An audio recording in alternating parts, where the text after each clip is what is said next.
Hi everyone, this is Leslie Otto with Homes and Casas group. I'm gonna give you a quick walkthrough in this really cool weather for our new construction home. Well, we'll start this side. I'm gonna make you try and see.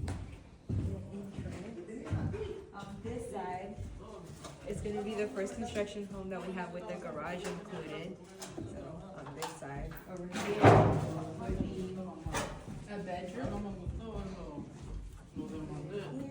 This, it's hard to tell with the framing, but this will be the closet area. Now, on this side, we have laundry and the bathroom.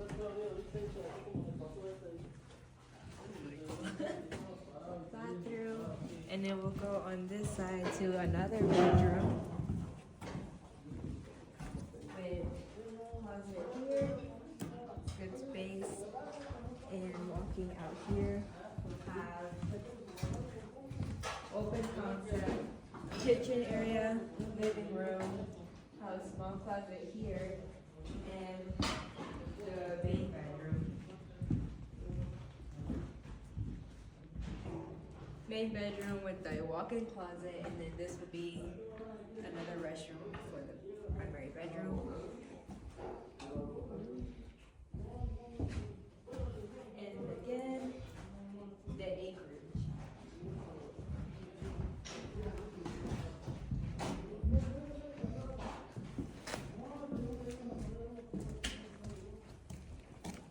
Nice private wooded backyard. I was it right? Yes. Yes. How many bedrooms? It is 3 bed, 2 bath with a 1-car garage. So. Perfect. Thank you.